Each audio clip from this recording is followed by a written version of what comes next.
అందరికీ నమస్కారం. జై శ్రీకృష్ణ.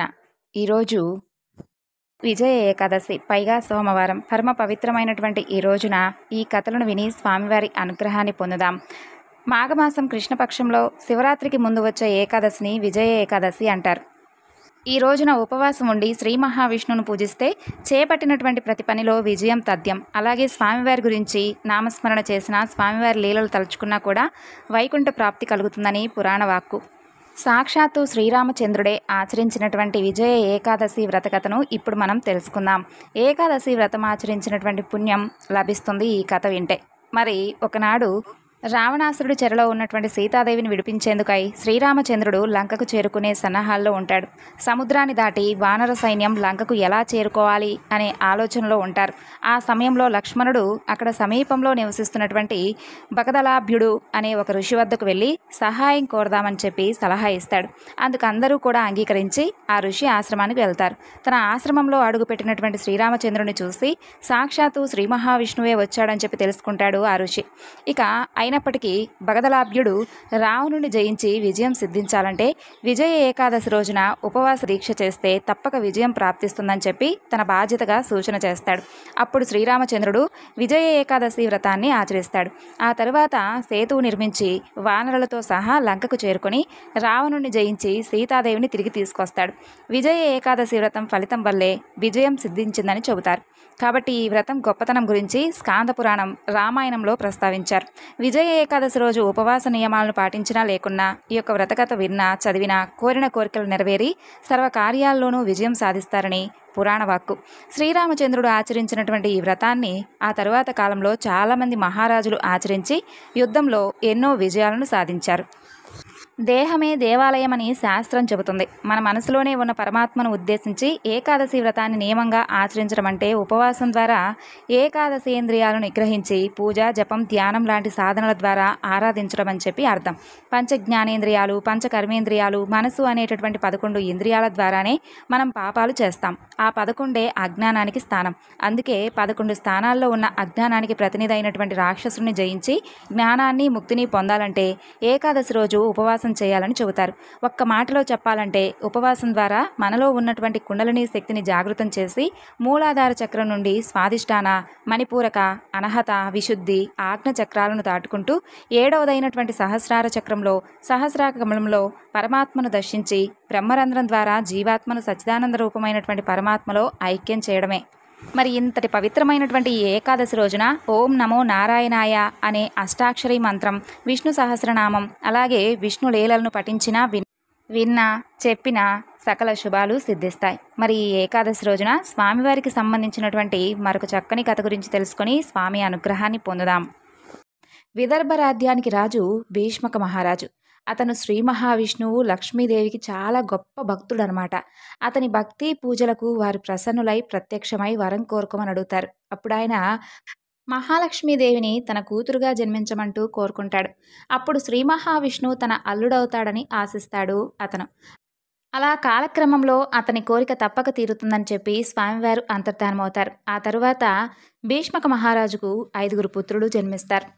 వారే రుక్మి, రుక్మరథ, రుక్మబాహు, రుక్మకేశ, రుక్మనేత్రుడు. వారు పుట్టిన కొంతకాలానికి పుత్రిక జన్మిస్తుంది. ఆమె పుట్టినప్పుడు రాజభవనం అంతా కూడా మణిమయ కాంతులతో దేదీప్యమానంగా వెలిగిపోతుంది. అందుకని ఆ పుత్రికకు రుక్మిణి అని నామకరణం చేసి అల్లారు ముద్దుగా పెంచుతూ ఉంటారు. 5 అన్నలకు తమ చెల్లెలు రుక్మిణి అంటే ఎంతో ప్రేమ. చిన్నప్పటి నుండి రుక్మిణి చిన్నపిల్లలందరితో కలిసి సీతారాముల కళ్యాణం, పార్వతీ పరమేశ్వరుల కళ్యాణం ఆటలాడుతూ ఉండేది. అలా ఒకనాడు వరుడు పక్షమైతే ఇంకొకసారి వధువు పక్షం ఉంటూ కళ్యాణాలు జరిపిస్తూ ఉండేది చిట్టి రుక్మిణి. వయసు పెరుగుతున్నప్పుడు రుక్మిణి రాజసభకు వచ్చినటువంటి అతిథుల ద్వారా శ్రీకృష్ణుడి యొక్క లీలా విశేషాల గురించి వినేది. అలా వింటూ వింటూ కృష్ణ భక్తురాలవుతుంది.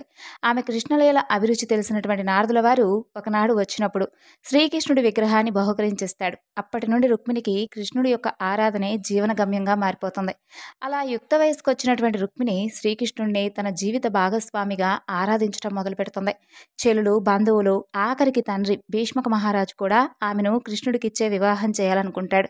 అయితే ఇప్పుడు విదర్భకు రాజైనటువంటి రుక్మి ఆలోచన మాత్రం వేరే విధంగా ఉంటుంది. తన చెల్లెలను ఇంకో మహారాజు అంటే ఇంకొక మహారాజుకి ఇచ్చి వివాహం చేయాలని చెప్పి రుక్మి ఆలోచన. అయితే కృష్ణుడు రాజు కాదు కాబట్టి అతనితో సరిసమానమైనటువంటి అందగాడు చేది భూపాలుడు శిశుపాలుడికిచ్చి రుక్మిణిని వివాహం చేయాలనేది అతని ఆలోచన. అయితే సరిగ్గా అప్పుడే నారదుల వారు జరాసంధుని యొక్క వర్తమానం తీసుకొని విదర్భకు వస్తాడు. జరాసంధుడి ఆలోచనగా రుక్మిణి శిశుపాల యొక్క కళ్యాణం సంగతి చెప్పి జరాసంధుని వెంటనే కలవమని చెబుతాడు నారదుల వారు. ఇక అందుకు సంతోషించినటువంటి రుక్మి శిశుపాల రుక్మిణి కళ్యాణ ప్రస్తావన తండ్రికి అలాగే సోదరులకు రుక్మిణికి చెబుతాడు. అయితే భీష్మక మహారాజు మాట్లాడుతూ రుక్మిణి కృష్ణుని ఇష్టపడుతుంది కాబట్టి వారిరువురికి వివాహం చేయడం మంచిది కదా అని అడుగుతాడు. అయితే రుక్మిణికి కూడా అది అంగీకారమే అన్నట్లుగా తల వంచి నిలుచొని ఉంటుంది. కానీ అందుకు రుక్మి ఒప్పుకోడు. రాజ్యమే లేనటువంటి కృష్ణుడు అసలు పనికిరాడని చెప్పి పైగా తమ చక్రవర్తి జరాసంధుడి శత్రువు కాబట్టి తమకు కూడా ఆయన శత్రువే అని చెప్పి రుక్మిణిని శిశుపాలుడినే ఎంచుకోమని చెబుతాడు. అయితే అందుకు విననటువంటి రుక్మిణిని రాజభవనంలోనే బందీగా చేసి తాను మగధ జరాసంధుని కలవడానికి బయలుదేరి వెళ్తాడు. ఇక నారదవారు విదర్భ నుంచి ద్వారకా నగరానికి ప్రయాణమై వెళ్తాడు. ద్వారక అంతా కూడా సందడి సందడిగా కోలాహలంగా ఉంటుంది. రాజవీధులు గృహాలు మంగళ తోరణాల పూలతో అలంకరించుంటాయి. ఏమిటో విశేషం అనుకుంటూ రాజభవనం చేరుకుంటాడు నారదుడు.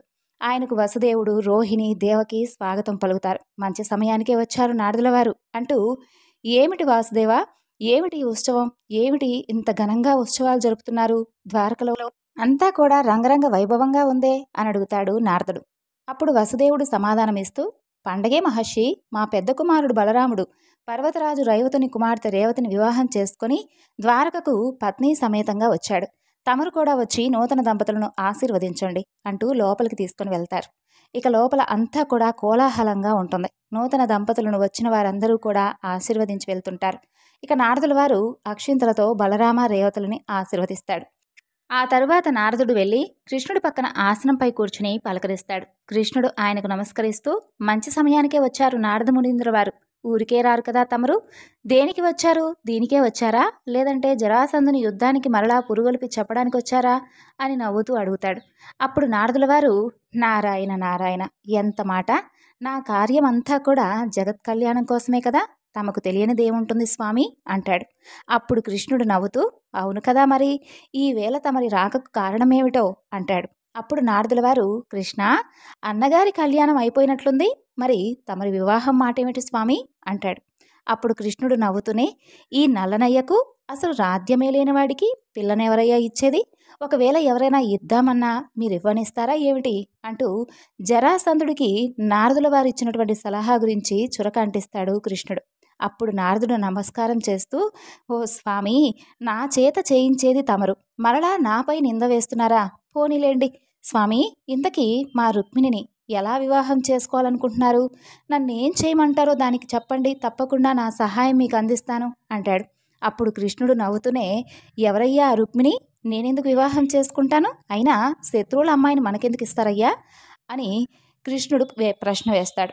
కృష్ణుడి యొక్క ప్రశ్నలకు తలకిందులైనటువంటి నారదుడు చేతులు జోడించి, స్వామి, ఓ జగన్నాటక సూత్రధారి, ఈ తిరకాసులేమిటయ్యా, అక్కడ నీ ధ్యాసలో మునిగిపోయినటువంటి రుక్మిణి ఎలా జీవనం సాగిస్తుందో తెలుసా, నిన్నే మనసా వాచా జీవిత భాగస్వామిగా కోరుకుంటుంది. శత్రువుల పిల్లని, నిన్నే నమ్మినటువంటి పడతిని వదిలేస్తావా, కరుణించి దయచూడు స్వామి, దారి చూపవయ్యా అంటాడు.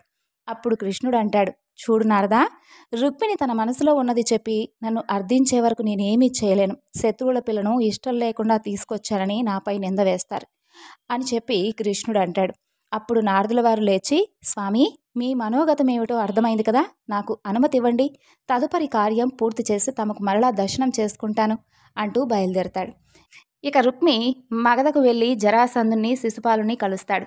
జరాసంధుడు తన మనసులో ఉన్నటువంటి ఆలోచన శిశుపాల రుక్మిణి వివాహం గురించి చెప్పి దీనివలన 3 రాజ్యాలు కలిసి బలపడతాయని చెప్పి చెబుతాడు.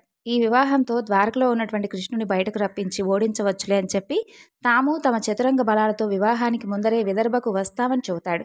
అందుకు రుక్మి కూడా సంతోషించి శిశుపాలుని తన చెల్లెలు రుక్మిణిని పెళ్లి చేసుకోమని అడుగుతాడు. శిశుపాలుడు అంగీకరిస్తాడు. అలా వివాహ ముహూర్తం పెట్టుకుని వారిని విదర్భకు ఆహ్వానించి రుక్మి బయలుదేరి వెళ్తాడు. ఇక రుక్మి విదర్భకు వచ్చి రాజసభ ఏర్పాటు చేసి రాజకుమారి అయినటువంటి రుక్మిణీదేవి వివాహం చేదిదేశ మహారాజు శిశుపాలుడితో నిశ్చయమైందని చెప్పి ప్రకటిస్తాడు. ముహూర్తానికి 3 రోజుల ముందర జరాసంధ చక్రవర్తి శిశుపాలుడితో కలిసి బంధుమిత్ర సపరివార సమేతంగా విదర్భకు విచ్చేస్తారని, అందుకు తగినటువంటి ఏర్పాట్లు చేయాలని ఆదేశిస్తాడు. అలాగే కుందనా నగరం 4 వైపుల సైన్యం మొత్తం కూడా సిద్ధం చేసి కాపలా పెంచమని చెబుతాడు. శ్రీకృష్ణుడు వచ్చి దాడి చేస్తే ఎదుర్కోవడానికి సిద్ధంగా ఉండాలని కూడా చెబుతాడు. అలా రుక్మిణి మందిరానికి వెళ్ళి ఆమెతో పాటు శిశుపాలుడితోనే వివాహం నిశ్చయం చేశానని, అతన్నే ముహూర్తానికి వివాహం చేసుకోవాలని చెబుతాడు. అక్కడే ఉన్నటువంటి కృష్ణుడి విగ్రహం తీసి విసిరి బయటకు వేస్తాడు. అదే సమయంలో రాజభవనం వైపు వస్తున్నటువంటి నారదుడి చేతిలోకి విగ్రహం పడుతుంది. తిరిగి నా దగ్గరికే వచ్చావా స్వామి అనుకుంటూ తన దగ్గర దాచుకుంటాడు నారదుడు.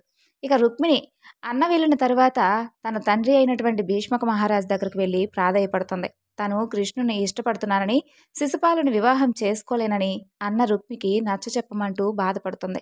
ఇక భీష్మక మహారాజు తన మాట రుక్మి వినడంటూ తాను ఎంతో చెప్పి చూశానని, మిగిలినటువంటి కొడుకులు కూడా రుక్మి పక్షమే ఉన్నారని చెప్పి చెబుతాడు.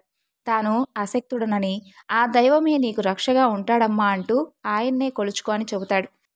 అలా రుక్మిణి తన మందిరానికి వెళ్ళి అక్కడ ఉన్నటువంటి ఉమాశంకరుల మూర్తులకు ప్రణమిల్లి, మిమ్మల్ని నేను నమ్ముకున్నాను స్వామి, ఓ గౌరీ శంకరులారా, నన్ను ఈ విపత్తు నుండి కాపాడి నా స్వామి దగ్గరకు చేర్చండి అంటూ ప్రార్థిస్తూ ధ్యానంలో ఉంటుంది.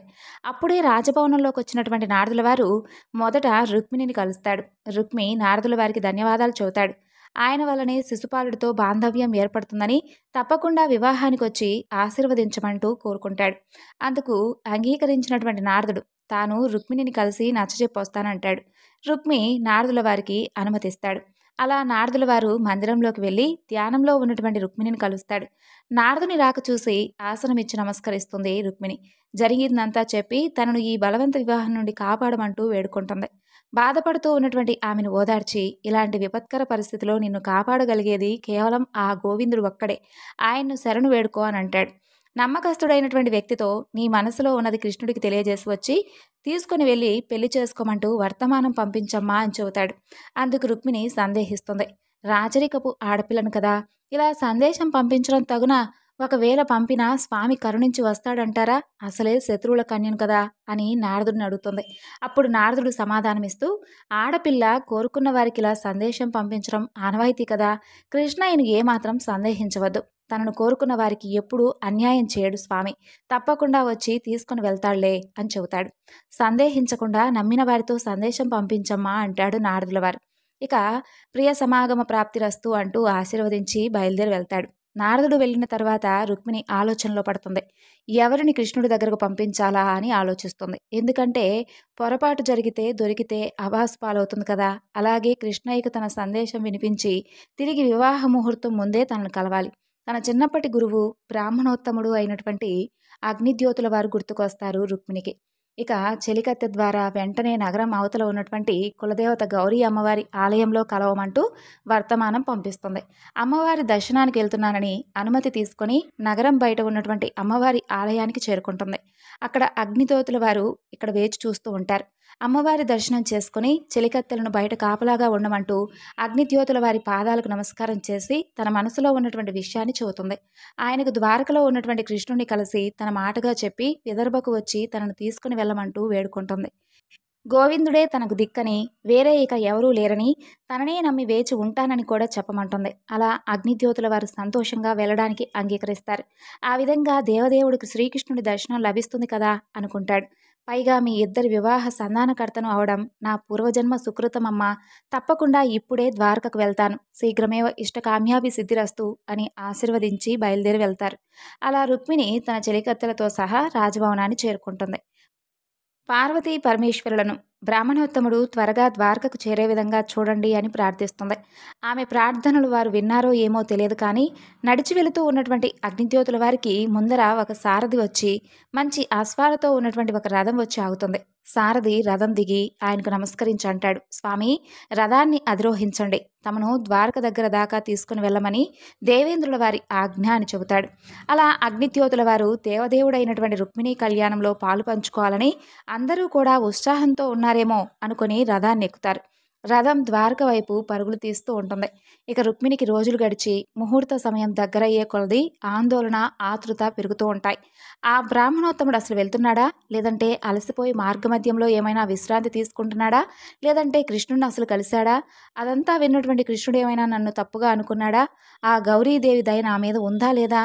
నా తలరాత ఏ విధంగా ఉందో అనుకుంటూ చింతిస్తూ ఉంటుంది. ఇక్కడ అగ్నిద్యోతుల వారిని ద్వారక ముందర సముద్ర తీరాన విడిచిపెట్టి ఆ రథసారథి వెళ్ళిపోతాడు. అగ్నిద్యోతుల వారు, సముద్రుడా, నేను రుక్మిణీదేవి యొక్క అత్యవసర సందేశాన్ని శ్రీకృష్ణ స్వామి వారికి తీసుకుని వచ్చాను. ద్వారకకు దారి చూపవయ్యా అని చేతులు జోడించి ప్రార్థిస్తాడు. ఆయన ప్రార్థన విన్నట్లుగా సముద్రుడు నీటిని పక్కకు తొలగించి ద్వారకకు దారిస్తాడు. ఇక అగ్నిద్యోతుల వారు నడుచుకుంటూ నగర ప్రవేశ ద్వారాన్ని దగ్గరకు చేరుకుంటాడు. అక్కడ ఉన్నటువంటి ద్వారపాలకులైనటువంటి తాను కృష్ణుణ్ణి కలవడానికి చాలా దూరం వచ్చానని చెప్పి తన పేరు అగ్నిద్యోతులని, విదర్భ రాజకుమారి రుక్మిణీదేవి యొక్క సందేశాన్ని తీసుకుని వచ్చారని, అత్యవసరంగా కృష్ణుని కలవాలి అని చెబుతాడు. వారు ఆయనకు వేచి ఉండమని చెప్పి తాము వెళ్ళి కృష్ణుని కలుస్తారు. ఇక కృష్ణుడు ఆయన్ను సాదరంగా తన దగ్గరకు తీసుకొని రమ్మని చెప్పి చెబుతాడు. ద్వారపాలకులు అగ్నిద్యోతుల వారికి సాదరంగా ఆహ్వానం పలికి రాజమందిరంలోకి తీసుకువెళ్తారు. అక్కడ బలరామకృష్ణుడు, వసుదేవుడు, సాత్యకి, అక్రూరుడు ఆసీనులై ఉంటారు. శ్రీకృష్ణ దర్శనమైనటువంటి అగ్నిద్యోతుల వారు ఆ నీలమేఘశ్యాముని యొక్క రూపం చూసి భక్తి పారవస్యంతో తన్మయుడవుతాడు. ఎన్ని జన్మల పుణ్యఫలం ఉంటే కానీ స్వామివారి యొక్క ఆ యొక్క దేవదేవుని అయినటువంటి ఆ దర్శనం లభించదు చెప్పండి. ఇలా ఈ విధంగా అనుకుంటూ కన్నుల నిండా ఆనంద బాష్పాలతో చేతులు జోడించి నమస్కరిస్తాడు అగ్నిద్యోతుల వారు. ఇక కృష్ణుడు కూడా తన ఆసనం నుండి పైకి లేచి అగ్నిద్యోతుల వారిని దగ్గరకు తీసుకుని చక్కగా తనతో పాటు కూర్చున్నటువంటి ఆసనంపై కూర్చోబెట్టి ఇలా అంటాడు. బ్రాహ్మణోత్తమ, ఎవరు తమరు? ఏ రాత్యం వారు? ఇంత దూరం ప్రయాణం చేసి నా కోసం వచ్చారు? ఏ సహాయం కోరి నా చెంతకు వచ్చారు? నిస్సంకోచంగా చెప్పండి. మీ సేవ కోసం నేను తత్పరుడనై ఉన్నాను. గోవర్ధన గిరిదారి, నా నామధేయం అగ్నిద్యోతనుడు. నేను విదర్భవాసిని. రాజధాని కుండినా నగరం నా నివాసం. రాజకుమారి రుక్మిణీదేవికి విద్యోపాసన చేసినటువంటి ఉపాధ్యాయుడను. మా రుక్మిణీదేవి సందేశం తీసుకుని మీకు విన్నపించాలని చెప్పి ఆమె అభ్యర్థనపై మీ సన్నిధికి వచ్చాను. దేవదేవా, మీరు కనుక అనుమతిస్తే ఆ సందేశాన్ని మీకు వినిపిస్తాను అంటూ కృష్ణుడి వంక చూస్తాడు. అప్పుడు కృష్ణుడు అగ్నిద్యోతుల వారితో, అగ్నిద్యోతన, మీరు రుక్మిణి సందేశాన్ని వివరించండి. ఇందులో ఎటువంటి సందేహం వద్దు అంటాడు. అప్పుడు అగ్నిద్యోతుల వారు ఆసనం నుండి లేచి కృష్ణుడి వంక తిరిగి చేతులు జోడిస్తూ, స్వామి, మా ఇందువదన రుక్మిణి విన్నపాన్ని ఆలకించండి. స్వామి కృష్ణ, నీ గుణములు విన్నంత మాత్రమునే శరీర బాధలు తొలగిపోతాయి. నీ దర్శనంచే మోక్షం లభిస్తుంది. నీ నామస్మరణచే సంసార దుఃఖం మాసిపోతుంది. అలాంటి నీ లీలలు విని నీకే మనసును అర్పించాను స్వామి. మహాలక్ష్మి విష్ణువును కోరిన విధంగా నేను కూడా నిన్ను కోరుకున్నాను. ఓ పురుషోత్తమ, సింహం సొత్తును నక్క కోరుకున్నట్లుగా నీ దాననైనటువంటి నన్ను శిశుపాలుడు నీ వీరత్వం తెలియక కోరుకుంటున్నాడు. నీ మీద శత్రుత్వంతో జరాసంధుడు మా అన్న రుక్మి నన్ను శిశుపాలుడికిచ్చి వివాహం చేయాలని నిశ్చయించాడు. నేను పూర్వజన్మల్లో చేసినటువంటి వ్రత ఫలాల వలన కానీ, ఈ జన్మలో ఉమాశంకరులను నిష్టగా ప్రీతిగా చేసినటువంటి పూజల వల్ల కానీ నీవే నాకు పతిగా కావాలి. అందుకే పంకజనాభా, నీ పాద పద్మాలకు ప్రణమిల్లి మరీ అర్థిస్తున్నాను. నీవు నీ చతురంగ బలాలతో వచ్చి శిశుపాల జరాసంధులను జయించి నీ వెంట నన్ను తీసుకుని వెళ్ళు. నన్ను మా అన్న బందీగా చేశాడు. నీవు అంతఃపురంలోకి తీసుకుని వెళ్ళడానికి వస్తే నిన్ను నీ బంధువులను చంపడానికి అన్ని విధాలుగా ఏర్పాట్లు కూడా చేశాడు. కాబట్టి నేను వివాహానికి ముందు మా ఆచారం ప్రకారం నగరం బయట ఉన్నటువంటి గౌరీదేవి ఆలయానికి వస్తాను. నీవు నన్ను అక్కడి నుండి తీసుకుని వెళ్ళవచ్చు. నీవు నన్ను నీ యోగ్యురాలుగా తలవని ఎడల 100 జన్మలైనా సరే నిన్నే తలుచుకుంటూ ప్రాణాలు వదిలేస్తాను. ఎందుకంటే ప్రాణేశ, నీ మధుర భాషణాలు విననటువంటి ఈ చెవులు ఎందుకు చెప్పు స్వామి. అలాగే పురుషోత్తమ, చూడండి, నీకు అర్పితం కానటువంటి ఈ శరీర సౌందర్యం ఎందుకు? భువనమోహన, నిన్ను చూడని ఈ కన్నులెందుకు? ప్రియతమా, నీ అధరామృత రుచి పొందనటువంటి జిహ్వా ఎందుకు? కమలనయన, నీ వనమాలికా వాసన గ్రహించినటువంటి నాసిక ఎందుకు? ధన్యచరిత, నీకు సేవ చేయలేనటువంటి ఎన్ని జన్మలైనా ఎందుకు స్వామి నాకు? శీఘ్రమే నా మరణు ఆలకించి నన్ను కరుణించు. 1000 కళ్ళతో నీ రాక కోసం ఎదురు చూస్తూ ఉన్నటువంటి నీ ప్రాణసఖి రుక్మిణి అంటూ అగ్నిద్యోతుల వారు ఆ తరువాత రుక్మిణి లోకోత్తర సౌందర్యం గురించి వర్ణిస్తాడు. ఇక ఆ తరువాత చివరికి కృష్ణయ్య ఆహా అనుకుంటూ వింటూ ఉంటాడు. అప్పుడు అగ్నిద్యోతుల వారు, ఓ కృష్ణయ్య, నీకు తగినది మా రుక్మిణికి తగినవాడవు నీవు. ఇది మా ఉపాధ్యాయుల వాక్కు. మీరిరువురికి పెళ్లి తథ్యం. బ్రహ్మవాక్కు బ్రాహ్మణ వాక్కు అని వినతిని ముగిస్తాడు. అదంతా విన్నటువంటి కృష్ణుడు సంతోషంతో అగ్నిజ్యోతుల వారిని ఆలింగనం చేసుకొని ఇలా అంటాడు: ఓ పండితోత్తమా, నీ మాటలు నాకు ఆనందం కలిగించాయి. నాకు కూడా రుక్మిణి అంటే అనురాగం ఉంది. నేను విదర్భకు తప్పక వస్తాను. భీష్మపురిలోకి వచ్చి బ్రహ్మాదులు అడ్డం వచ్చినా ఎదిరించి రుక్మిణిని తీసుకుని వెళ్ళి వివాహం చేసుకుంటాను. అగ్నిద్యోతన, రుక్మిణిని నిశ్చితంగా ఉండమని చెప్పండి. వివాహ ముహూర్తం ముందే ఆమె చెప్పిన విధంగా గౌరీదేవి ఆలయం దగ్గరకు వచ్చి తీసుకుని వెళ్తానని కూడా చెప్పండి అని చెబుతాడు కృష్ణుడు. అందుకు సంతోషించినటువంటి అగ్నిద్యోతనుడు అందరికీ నమస్కరించి అనుమతి తీసుకుని విదర్భకు ప్రయాణమై వెళ్తాడు. అలా అగ్నిద్యోతుల వారు వెళ్ళిన తర్వాత కృష్ణుడు బలరామ, సాత్యకి, అక్రూరుడు అలాగే వసుదేవుడితో సమావేశం అవుతాడు. విదర్భకు ఎలా ఎప్పుడు వెళ్ళాలా అని. అందరూ కూడా కృష్ణుడికి తోడుగా సైన్యంతో వస్తామనంటారు. కానీ కృష్ణుడు ఒప్పుకోడు. చతురంగ బలాలతో వెళ్తే శత్రువులకు తెలిసిపోతుంది. వారు ముందే జాగ్రత్త పడతారు. తాను ఒక్కడే బయలుదేరి సరిగ్గా ముహూర్తానికి కొన్ని గంటల ముందు రుక్మిణి చెప్పిన విధంగా గౌరీదేవి ఆలయం దగ్గరకు వెళ్ళి తీసుకుని వస్తానని సైన్యంతో వారు తర్వాత బయలుదేరి దారిలో సహాయం చేయడానికి వేచి ఉండమని చెప్పి చెబుతాడు. అందరూ కూడా అందుకు అంగీకరిస్తారు. అలా అగ్నిద్యోతన వారు ద్వారక బయటకు వచ్చి సముద్రం దాటి రాగానే ఆయన కోసం ఒక రథం వేచి ఉంటుంది. ఆయన ఎక్కగానే విదర్భ వైపు పరుగులు తీస్తుంది ఆ రథం. ఇక అక్కడ విదర్భలో వేచి చూస్తున్నటువంటి రుక్మిణికి ఆందోళన పెరిగిపోతుంది. వివాహ ముహూర్తం రోజుల్లోకి వచ్చింది, వర్తమానమేమో ఇంకా రాలేదు అనుకుంటూ దిగులుతో ఆహార నిద్ర కూడా మానేస్తుంది. ఆభూషణాలు అలంకారాలన్నీ కూడా మానేస్తుంది. గౌరీ శంకరుల ధ్యానంలోనే పగలు రాత్రి గడుపుతుంది. చెలికత్తెలు ఆమెను పలకరించాలన్నా కదిలించాలన్నా భయపడుతూ ఉంటారు. అయితే రాజకుటుంబ సభ్యులకు కనీసం ఆ సంగతి చెప్పాలా వద్దా అనే అనుమానంలో పడతారు చెలికత్తెలు. కాలం ఎవరి కోసం ఆగదు కదా. 3 రోజుల లోపలికే వివాహ సమయం వచ్చేస్తుంది. జరాసంధుడు శిశుపాలుడితో కలిసి బంధుమిత్ర పరివార సమేతంతో పాటు చతురంగ బలాలను తీసుకొని వస్తాడు. కుండినా నగరం చుట్టూ భద్రత పెంచి సైన్యంతో కట్టుదిట్టం చేస్తారు. శత్రు సైన్యం బయలుదేరగానే వర్తమానం చేరే విధంగా వేగు వ్యవస్థ ఏర్పాటు చేసుకుంటారు. తన మందిరంలో గౌరీ శంకరుల ధ్యానంలో ఉన్నటువంటి రుక్మిణికి చెలికత్తె శుభవార్త తీసుకొస్తుంది. అగ్నిజ్యోతుల వారు వచ్చి గౌరీ మందిరంలో వేచి ఉన్నారని చెప్పి చెబుతుంది. పరుగున అలంకరించుకొని రుక్మిణి చెలికత్తెలతో గౌరీ ఆలయానికి బయలుదేరుతుంది. అగ్నిజ్యోతుల వారు తన వైపు పరుగున వస్తున్నటువంటి రుక్మిణి వంక చూస్తాడు. ఆందోళన, ఉత్సాహం అలాగే సందేహం, ఆశ అన్నీ కలగలుపుకొని ఆమె ముఖార విందంలో కనిపిస్తాయి అగ్నిజ్యోతుల వారికి. ఇక అగ్నిజ్యోతుల వారికి పాదాభివందనం చేసి తల వంచి నిల్చొని ఉంటుంది రుక్మిణి. ఆయన చిరునవ్వుతో ఆప్యాయంగా చూసి ఇష్ట కామ్యాభి సిద్ధిరస్తు రుక్మిణి, స్వామి గౌరీ ఆలయానికి ముహూర్తానికి ముందుగా వచ్చి తీసుకుని వెళ్తానని చెప్పాడు. శీఘ్రమేవ కళ్యాణమస్తమ్మా అని దీవిస్తాడు. అమావాస్య చంద్రబింబంలా ఉన్నటువంటి రుక్మిణి ముఖార విందం పూర్ణ చంద్రవందనంలా మారిపోతుంది. ఆహారం నిదుర కరువైనప్పటికీ కూడా ఆమె శరీరం 1000 వెలుగులతో శక్తిభరితంగా ఉంటుంది. ఆయనకు నమస్కరించి, గురువర్య, బ్రాహ్మణోత్తమ, మీ మధుర వచనాలతో నాలో జీవం నింపారు అంటుంది. లోపలకు పరుగున వెళ్ళి గౌరీదేవికి, తల్లి, నా మొరను ఆలకించి కృష్ణస్వామిని ప్రసాదించావు అనుకుంటూ తల వంచి ప్రణమిల్లుతుంది. ఇంకొకసారి అగ్నిజ్యోతుల వారికి నమస్కరించి రాజమందిరానికి వెళ్ళిపోతుంది. సంతోషంగా ఉన్నటువంటి రుక్మిణిని చెలికత్తెలు ఆభరణాలతో పట్టు వస్త్రాలతో సుందరంగా అలంకరిస్తారు. చాలా రోజుల తర్వాత భోజనం చేస్తుంది. అలా ఆనందంగా ఉన్నటువంటి రుక్మిణిని చూసి తల్లిదండ్రులు, రుక్మి అలాగే మిగిలినటువంటి అన్నలు సంతోషిస్తారు. కృష్ణుని మర్చిపోయిందేమో, శిశుపాలుని చేసుకోవడానికి సిద్ధమైందిలే అనుకుంటారు. పెళ్లి సంబరాలలో కుండినా నగరం మునిగిపోతుంది. జరాసంధుడు, రుక్మి, శిశుపాలుడికి ద్వారక నుంచి సైన్యంతో కృష్ణుడు బయలుదేరిన విధంగా ఏమాత్రం సమాచారం అందదు. అర్థం కాకపోయినా కృష్ణుడు మాయోపాయాలు చేస్తాడని, అందుకని తాము మరింత జాగ్రత్తగా ఉండాలని రుక్మిణి మందిరం చుట్టూ భద్రతను పెంచుతారు. తామే పహారా కాయాలని కూడా అనుకుంటారు. ఇక ఏ సంఘటన జరగకుండానే పెళ్లి రోజు వస్తుంది. జరాసంధుడు, శిశుపాలుడు, రుక్మితో సహా అందరూ కూడా కళ్యాణ వేదిక చేరుకుంటారు. నారదుల వారు కూడా అక్కడికి చేరుకుంటారు. శిశుపాలుడిని పెళ్లి కుమారుని చేసే కార్యక్రమం మొదలవుతుంది. ఇక రుక్మిణి మందిరంలో ఆమెను చక్కగా అలంకరిస్తూ ఉంటారు. రుక్మిణి మనసులో అనుకుంటూ ఉంటుంది, లగ్నం దగ్గరకు వచ్చేసింది, గోవిందుడేమో ఇంకా వస్తున్నాడు అనే సమాచారం కూడా లేదు. బ్రాహ్మణోత్తముడు చెప్పినట్లుగా వచ్చి నన్ను తీసుకుని వెళ్తాడా లేదా అని సందేహపడుతుంది. మరుక్షణంలో ఆ గౌరీమాత నా కోరిక తప్పకుండా నెరవేరుస్తుందిలే అని ధైర్యం తెచ్చుకుంటుంది. అలంకరించినటువంటి పెళ్లి కూతురు రుక్మిణీదేవిని ఆచార సాంప్రదాయం ప్రకారం చెలికత్తెలు నగరం బయట ఉన్నటువంటి గౌరీ ఆలయానికి తీసుకుని బయలుదేరతారు. వెంట బంధువులు, కొంతమంది సైన్యం కూడా ఉంటారు. గౌరీదేవి ఆలయాన్ని చేరుకున్నటువంటి రుక్మిణి తన చుట్టుపక్కల చూసుకుంటుంది. అంతా ప్రశాంతంగా ఉంటుంది. పురోహితులు రుక్మిణిని లోపలికి తీసుకుని వెళ్ళి గౌరీ పూజలో కూర్చోబెడతారు. ఆందోళన, ఆతృత పక్కకు పెట్టి రుక్మిణి అమ్మవారిపై మనసు లగ్నం చేసి పూజ చేసుకుంటూ ఉంటుంది. అలా క్షణక్షణం గడిచిపోతూ ఉంటాయి.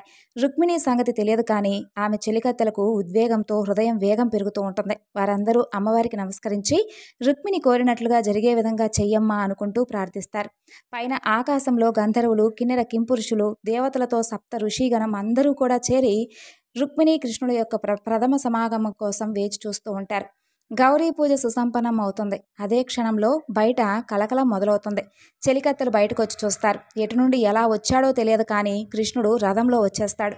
అక్కడ ఉన్నటువంటి కాస్త సైనికులను నిస్తేజం చేస్తాడు. బంధువులందరూ కూడా కృష్ణుడికి నమస్కరించి దారిస్తారు. రథం ఆలయం ముందరకు వచ్చి ఆగుతుంది. చెలికత్తెలో ఒకరు పరుగు పరుగున వెళ్ళి, అమ్మ రుక్మిణమ్మ, కృష్ణయ్య వచ్చేశాడమ్మా, రామ్మా అంటూ సంతోషంతో చేతులు కుదుపుతూ చూపిస్తుంది. తడబడుతున్నటువంటి అడుగులతో ఒకవైపు హృదయవేగ స్పందన, మరోవైపు నునుసిగ్గుతో చెలికత్తె చేతి ఆసరాతో బయటకొస్తుంది రుక్మిణి. బయట రథంలో ఉన్నటువంటి కృష్ణుడు తడబడుతున్నటువంటి అడుగులతో పెళ్లి కుమార్తె అలంకరణంలో భువనసుందరి అయినటువంటి రుక్మిణిని చూసి చిరునవ్వుతో అలా చూస్తూ ఉండిపోతాడు. శిరస్సు వంచి వచ్చినటువంటి రుక్మిణి మొట్టమొదటిసారిగా కళ్ళ ముందున్నటువంటి కృష్ణుడిని కొద్దిగా తలెత్తి చూస్తుంది. రుక్మిణికి కృష్ణుడు ఆ క్షణం ఎలా కనిపించాడంటే చక్కగా పూర్ణ చంద్రబింబం వంటి ముఖార విందం, సింహరాజపు నడుము వంటి నడుము, కొత్త కమలరేకుల వంటి కళ్ళు, విశాలమైనటువంటి అందమైన వక్షస్థలం, నీలాకాశం వంటి శరీర కాంతితో స్వామివారు ఎంతో చక్కగా కనిపిస్తారు. ఇక కృష్ణుని చూసి తన్మయత్వంలో నిలబడిపోతుంది రుక్మిణి. రుక్మిణియే కాదు, అక్కడ ఉన్నవారి పరిస్థితి అంతా కూడా అంతే. దేవదేవుని యొక్క దర్శనం లభించిన వారందరూ కూడా జన్మజన్మలుగా చేసుకున్నటువంటి పుణ్యఫలంగా భావిస్తారు. అలా అందరూ చూస్తూ ఉండగానే కృష్ణుడు తన చేయి చాచి రుక్మిణి చేయి పట్టుకొని రథంలోకి తీసుకుంటాడు. పాణిగ్రహణమైనటువంటి ఆ జంటపై ఆకాశంలో ఉన్నవారందరూ కూడా పుష్పాలతో, అక్షింతలతో ఆశీర్వదిస్తారు. అక్కడ ఉన్నవారందరూ కూడా అక్షింతలు, పూలు వేస్తారు. రథం ద్వారక వైపు పరిగెడుతూ ఉంటుంది. తేరుకున్నటువంటి సైనికులు కళ్యాణ వేదిక దగ్గర ఉన్నటువంటి శిశుపాల, జరాసంధ, రుక్మిణులకు వివాహ విషయం గురించి తెలియజేయడానికై పరిగెడుతూ వెళ్తారు. కళ్యాణ మండపంలో ఉన్నటువంటి జరాసంధుడు, రుక్మి, శిశుపాల దంతరక్తులకు గౌరీదేవి ఆలయం నుండి వచ్చినటువంటి సైనికులు శ్రీకృష్ణుడు రుక్మిణీదేవిని తీసుకొని వెళ్ళినటువంటి సమాచారం తెలియజేస్తారు. అందరూ కూడా కోపంతో రగిలిపోతారు. ఎంత ధైర్యం ఆ కృష్ణుడికి! మన రాజకన్యను, అందులోనూ పెళ్లి కుమార్తెను అపహరించుకుపోతాడా? పదండి, ద్వారకకు వెళ్తున్నటువంటి ఆ గోపాలుని అడ్డగించి మన కన్యను మనం తీసుకువద్దాం అంటూ తమ తమ సైన్యాలతో బయలుదేరి వెళ్తారు. ఇక్కడ ద్వారక వైపు పరిగెడుతూ ఉన్నటువంటి కృష్ణుడి తోడుగా యాదవ సైన్యం బలరాముడి యొక్క నేతృత్వంతో వచ్చి కలుస్తుంది. జరాసంధుడు, శిశుపాలుడు, దంతరక్తుడు వెంబడిస్తూ దగ్గరకు వస్తారు.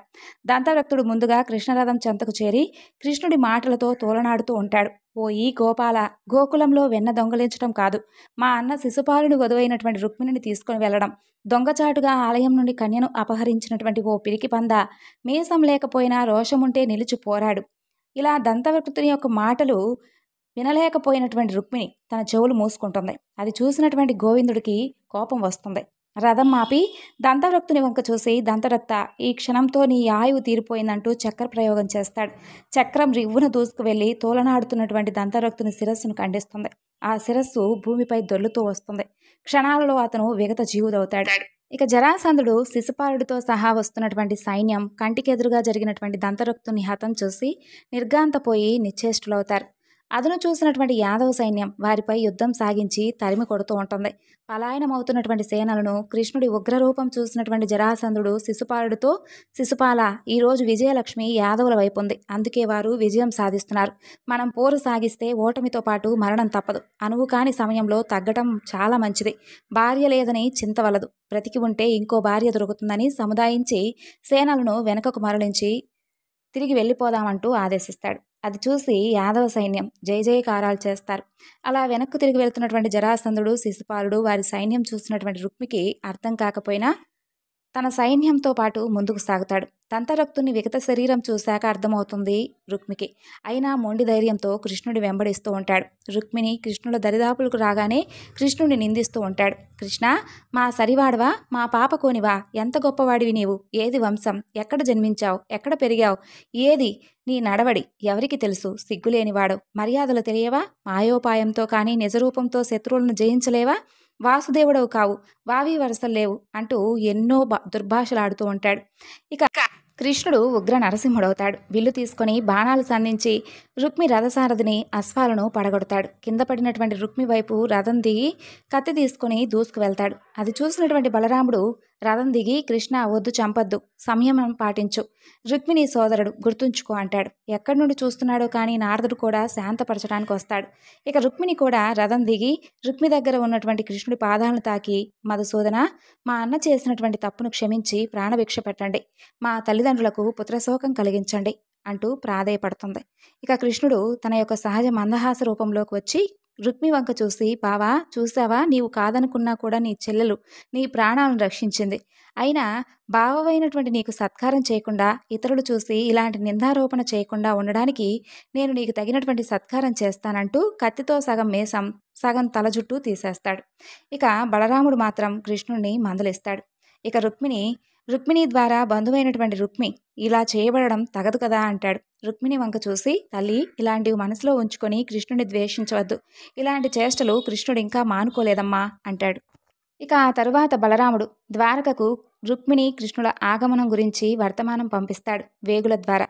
ఇక ద్వారకను సుందరంగా అలంకరించమని, కృష్ణుడు కళ్యాణానికి ఏర్పాట్లు చేయమని ప్రజలందరినీ ఆహ్వానించమని చెబుతాడు. రుక్మిణి తల్లిదండ్రులను విదర్భ నుంచి, అలాగే ఇతర రాజ్యాధికారులను ఆహ్వానించమంటూ వర్తమానం పంపిస్తాడు. కృష్ణుడి ద్వారా పరాభవింపబడినటువంటి రుక్మి తాను జరిగినటువంటి అవమానానికి ప్రతీకారం తీర్చుకునే వరకు విదర్భలోకి అడుగు పెట్టనంటూ సైన్యాన్ని వెనక పంపి తాను మగధ రాజ్యానికి ప్రయాణమై వెళ్తాడు. ఇక ద్వారకంతా కూడా సర్వాంగ సుందరంగా ముస్తాబవుతుంది. బలరాముడు, నారదుడు ముందుండగా రథంలో శ్రీకృష్ణ రుక్మిణులు ద్వారకకు ప్రవేశమవుతారు. ఇక రహదారులకు ఇరువైపులా పూల వర్షం కురిపిస్తుంటే రథం రాజభవనం వైపు నెమ్మదిగా కదులుతుంది. రాజభవనం దగ్గర దేవకి, వసుదేవులు, ఉగ్రసేనుడు, ఇక పురప్రముఖులందరూ కూడా ఆహ్వానం పలుకుతారు.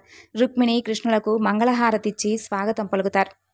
అప్పుడు వసుదేవుడు ఇలా అంటాడు, కృష్ణ, రుక్మిణి, మీరిరువురికి 2 దినాల్లో శుభముహూర్తమున వివాహం నిశ్చయించాం. అంతవరకు మీరిరువురు వేరువేరు మందిరాల్లో ఉండండి. రుక్మిణి, మీ తల్లిదండ్రులను రమ్మంటూ వర్తమానం పంపించాం, వారు కూడా బయలుదేరొస్తారు. ఇక నారదుల వారు, నేను దేవతలందరినీ వివాహానికి ఆహ్వానించి తీసుకొస్తానని చెప్పి వెళ్తాడు. 2 రోజుల్లో ద్వారకను సర్వాంగ సుందరంగా అలంకరిస్తారు. చూసేందుకు వైకుంఠమే భూమికి దిగి వచ్చినట్లుగా ఉంటుంది. భూరాజులతో పాటు సమస్త దేవత, యక్ష, గంధర్వ, కింపురుషులందరూ కూడా మానవ రూపాలలో ద్వారకకు వస్తారు. ఇక కృష్ణుడకు, రుక్మిణకు మంగళ స్నానాలు చేయించి పెళ్లి కుమారుడు, పెళ్లి కుమార్తెగా అలంకరిస్తారు. విదర్భ నుంచి రుక్మిణి తల్లిదండ్రులు దేవరథంలో వస్తారు. సకల దేశాల రాజులు, బ్రహ్మ మహేశ్వర దంపతులతో దేవతలందరూ కూడా కళ్యాణ మందిరంలో ఆసీనులై పుణ్యముహూర్తం కోసం ఎదురు చూస్తూ ఉంటారు. చక్కగా కృష్ణుడు స్నాతకం చేసుకుని కళ్యాణ మండపంలో కూర్చుంటాడు. నారదుడు స్వయంగా పెళ్లి కార్యక్రమాన్ని పర్యవేక్షిస్తూ ఉంటాడు. మానవావతారంలో దేవదేవుని యొక్క వివాహం జరిగేటటువంటి సమయంలో, అదే చివరి దవడంలో అందరూ కూడా కమనీయ ఘట్టాన్ని కన్నుల ద్వారా తమ హృదయాల్లో భద్రపరుచుకుంటారు. రుక్మిణీదేవి గౌరీ పూజ సుసంపన్నమై ముహూర్తం సమీపించడంతో ఆమెను మానవ రూపాలలో ఉన్నటువంటి దేవతలు బంధువులుగా కళ్యాణ పల్లకిలోకి తీసుకొస్తారు. ఇద్దరి మధ్య అడ్డుతెర, ఆ పక్క నుండి భీష్మక దంపతులు రుక్మిణి హస్తాలు కృష్ణయ్య హస్తాలతో ఉంచి శాస్త్రోక్తంగా కన్యాదానం చేస్తారు. ముహూర్త సమయం రాగానే జీలకర్ర, బెల్లం వధూవరులు ఒకరిపై ఒకరు ఉంచుకోవడంతో కళ్యాణం జరుగుతుంది. చూసిన వారందరూ కూడా అక్షింతలు చల్లి దీవిస్తారు. మంగళసూత్రధారణ, తలంబ్రాలు, నాగవల్లి, అరుంధతి దర్శనంతో సుసంపన్నమవుతుంది. జగన్నాథుడి కళ్యాణం చూసి తరించిన వారందరూ కూడా అదంతా తమ తమ పూర్వజన్మ పుణ్యమంటూ తిరుగు ప్రయాణమవుతారు. నారదుల వారు స్వస్తివాక్యం పలుకుతూ, రుక్మిణీ కళ్యాణం చూసిన వారు, విన్నవారు, అలాగే చదివినవారు, చదివించిన వారు తరిస్తారని, ఏ ఇంట రుక్మిణీ కళ్యాణం చదివితే ఆ ఇంట్లో వివాహం కాని పిల్లలకు వివాహాలవుతాయని పలుకుతాడు. కాబట్టి ఇంతటి విశేషమైనటువంటి రుక్మిణీ కళ్యాణం కథ గురించి ఈ ఏకాదశి నాడు, పరమ పవిత్రమైనటువంటి ముక్కోటి ఏకాదశి నాడు వినడం నిజంగా మన అదృష్టం. ఆ స్వామి అమ్మవార్ల యొక్క అనుగ్రహం మనపై ఎప్పుడూ ఉండాలని మనస్ఫూర్తిగా వేడుకుంటూ, సర్వం శ్రీ లలితార్పణమస్తు. స్వస్తి.